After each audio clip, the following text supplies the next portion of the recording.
നമസ്കാരം, ഹെർബൽ വണ്ടേഴ്സിലേക്ക് എല്ലാവർക്കും സ്വാഗതം. ഇന്ന് നമ്മൾ മുക്കുറ്റിയെ പറ്റിയാണ് പഠിക്കുവാൻ പോകുന്നത്. മുക്കുറ്റിയുടെ ശാസ്ത്രനാമം ബയോഫൈറ്റം സെൻസിറ്റീവം എന്നാണ്. ഇത് പലതരത്തിൽ പൂക്കളുള്ള മുക്കുറ്റികളുണ്ട്. മഞ്ഞ നിറത്തിലുള്ളത്, ചുവപ്പ് നിറത്തിൽ, വെള്ള നിറത്തിൽ, പിങ്ക് നിറത്തിലൊക്കെ പുഷ്പങ്ങളുള്ള മുക്കുറ്റി ചെടികളുണ്ട്.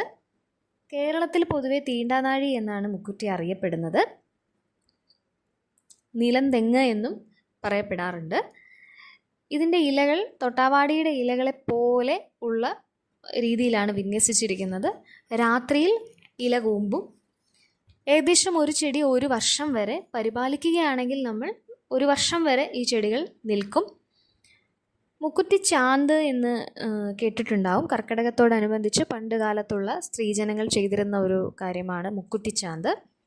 കർക്കിടക മാസത്തിൽ പൊതുവെ ഇമ്മ്യൂണിറ്റി കുറഞ്ഞ സമയമായതുകൊണ്ട് ആരോഗ്യ ആവശ്യങ്ങൾക്ക് വേണ്ടിയാണ്, ഇമ്മ്യൂണിറ്റി കൂട്ടുവാൻ വേണ്ടിയിട്ടാണ് ഈ മുക്കുറ്റി ചാന്ത് ഇട്ടിരുന്നതെന്ന് തന്നെയാണ് പറയപ്പെട്ടിട്ടുള്ളത്.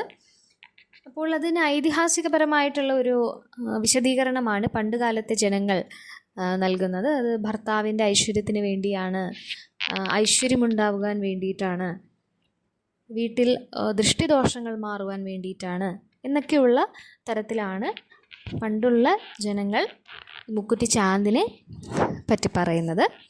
അപ്പോൾ മുക്കുറ്റി ചാന്ത് ശരിക്കും ഒരു ഔഷധമാണ്, ഒരു ഔഷധ പ്രയോഗമാണ്. സ്ത്രീകൾ ആർത്തവശേഷം 4-ാം ദിവസം മുക്കുറ്റി അരച്ച് ഭ്രൂമധ്യത്തിലാണ് പൊട്ട് തൊടേണ്ടത്. അപ്പോൾ ഇങ്ങനെ പൊട്ടായി തൊടുന്നത് ഐശ്വര്യം പ്രദാനം ചെയ്യുമെന്നും അതുപോലെ തന്നെ ബുദ്ധിമാന്ദ്യം, മാനസിക വികാരങ്ങൾ, മനോവികാരങ്ങൾ നിയന്ത്രിക്കുന്നതിനും ഒക്കെ വളരെ നല്ലതായിട്ടാണ് പറയപ്പെടുന്നത്. മുക്കുറ്റിയും അശോകപ്പൂവും അതുപോലെ തെറ്റിപ്പൂവും പച്ചരിയും കൂടി നല്ലവണ്ണം വറുത്ത് കരിച്ച് അരച്ചെടുക്കും. അതാണ് ചാന്തായി നമ്മൾ പൊട്ട് തൊടുന്നത്. ഇത് ഭ്രൂമധ്യത്തിലെ നമ്മൾ 2 പുരുകത്തിൻ്റെ ഇടയിലുള്ള സ്ഥലത്തെയാണ് ഈ ഭ്രൂമധ്യം എന്ന് പറയുന്നത്. അപ്പോൾ അവിടെയുള്ള കേന്ദ്ര നാഡികളെ ഉത്തേജിപ്പിക്കും. അപ്പോൾ അത് സ്ത്രീകളുടെ ഊർജത്തെ നന്നായി കൂട്ടുകയും അവർ അതിനെ പ്രതി ഐശ്വര്യവതികളായിരിക്കുകയും അവരുടെ ആരോഗ്യം സംരക്ഷിക്കപ്പെടുകയും എല്ലാം ചെയ്യുന്നതാണ്.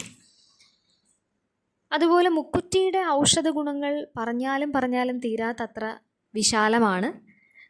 എനിക്ക് തോന്നുന്ന ഒരു 2 ഭാഗമായി നമുക്ക് ഒരു ഭാഗം 1 ഭാഗം 2 പറയുന്നതായിരിക്കും കൂടുതൽ ഉത്തമം. 1-ാം ഭാഗത്തിൽ ഞാൻ കുറേയധികം ഔഷധ ഗുണങ്ങൾ പറഞ്ഞു തരാം.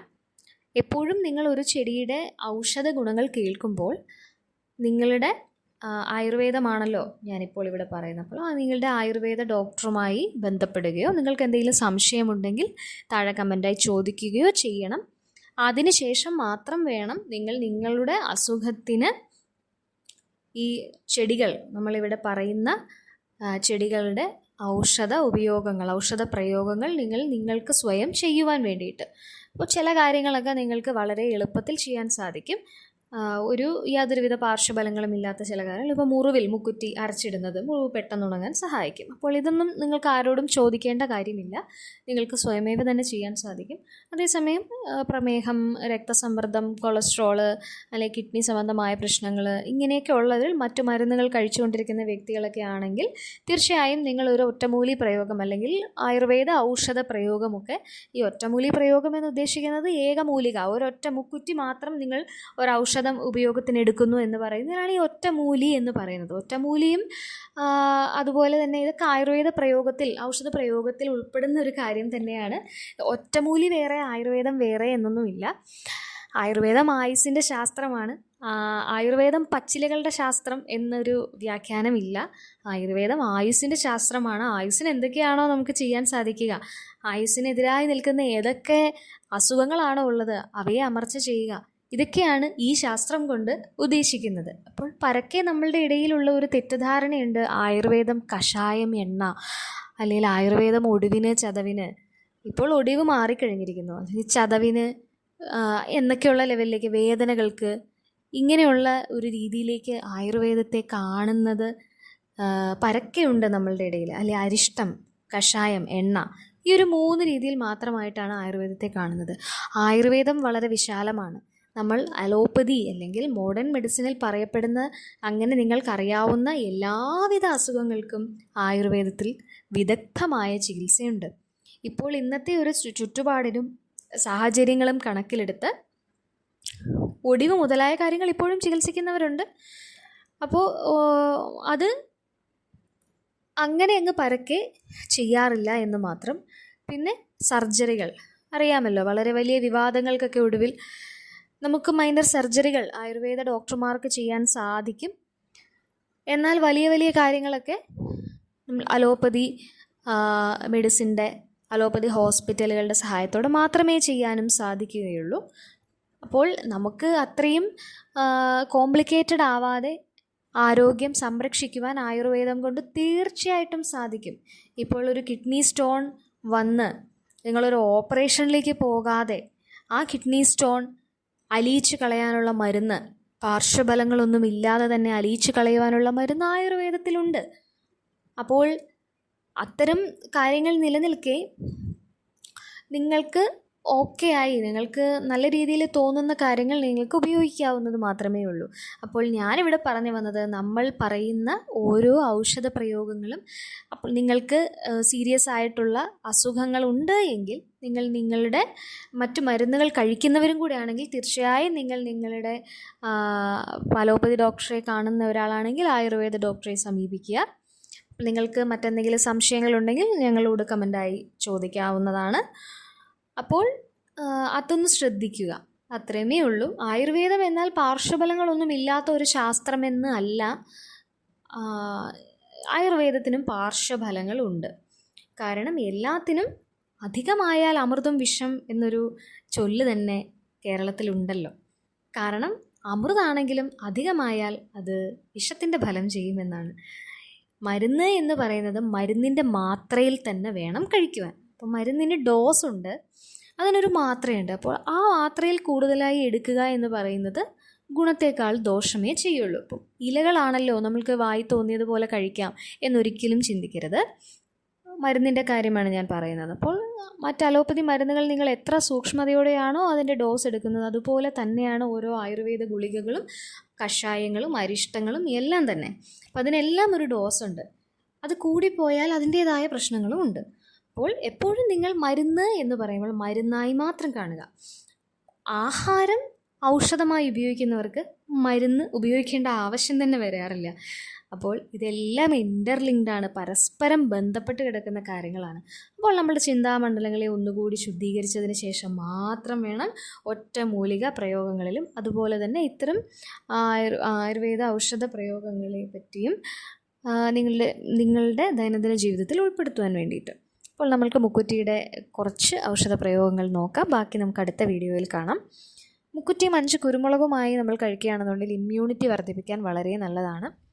ചുമയും അലർജിയും കഫക്കെട്ടും ഉള്ളവരാണെങ്കിൽ മുക്കുറ്റിയിട്ട് വെള്ളം തിളപ്പിച്ച് കുടിക്കുക. അപ്പോൾ പുലർക്കാലത്തൊക്കെ മഞ്ഞുള്ള സമയത്തൊക്കെ വളരെ തുമ്മലും അല്ലെ രാവിലെ മാത്രമുള്ള ഒരുതരം ജലദോഷവുമൊക്കെ അനുഭവിക്കുന്ന ആളുകളുണ്ടാവും. അങ്ങനെയുള്ളവരുണ്ടെന്നുണ്ടെങ്കിൽ അവർക്കൊക്കെ മുക്കുറ്റി വെള്ളം തിളപ്പിച്ച് കുടിക്കുന്നത് വളരെ നല്ലതാണ്. നിങ്ങൾക്കൊരു 7 ദിവസമോ 14 ദിവസമോ യാതൊരു പേടിയും കൂടാതെ വെള്ളം തിളപ്പിച്ച് കുടിക്കാവുന്നതാണ്. ഒരു 3-4 മുക്കുറ്റി 1 ലിറ്റർ വെള്ളത്തിൽ പാകമായിട്ട് ചതച്ചിട്ട് തിളപ്പിച്ച് കുടിക്കുക. നല്ല വ്യത്യാസമുണ്ടാകും, ചെയ്ത് നോക്കുക. കിഡ്നി സ്റ്റോൺ ഞാൻ കുറച്ച് മുന്നേ പറഞ്ഞതേ ഉള്ളൂ, അതിനൊരു ഉത്തമമായിട്ടുള്ള മരുന്നാണ് മുക്കുറ്റി. മുക്കുറ്റി നിങ്ങൾക്ക് ധാരാളം അവൈലബിൾ ആണ് എന്നുണ്ടെങ്കിൽ അത് ചതച്ച് നീരെടുത്ത് 15 മില്ലി രാവിലെ നല്ല രീതിക്ക് വെള്ളമൊക്കെ കുടിച്ചതിന് ശേഷം കുടിക്കാവുന്നതാണ്. ഈ 15 മില്ലി നന്നായിട്ട് വെള്ളം കുടിക്കുക. രാവിലെ എഴുന്നേറ്റതിന് ശേഷം നന്നായി വെള്ളം കുടിക്കുക. വെള്ളം കുടിച്ചതിൻ്റെ പിന്നാലെ ഈ മരുന്ന് കഴിക്കുക. അങ്ങനെ രാവിലെയും വൈകിട്ടും നിങ്ങൾ ഇതുപോലെ ചെയ്ത് നോക്കൂ. ഈ കല്ല് അലിഞ്ഞു പോകുന്നത് കാണാൻ സാധിക്കും. അതുപോലെ നല്ലൊരു ബ്ലഡ് പ്യൂരിഫയർ ആണ് മുക്കുറ്റി.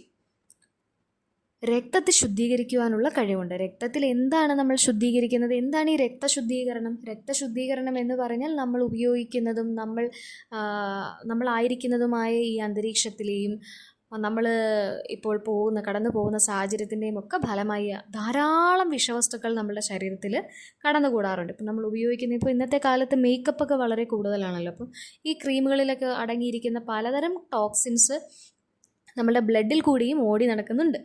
അപ്പോൾ അതും നമുക്ക് അസുഖങ്ങൾ ഉണ്ടാക്കി വെക്കാറുണ്ട്.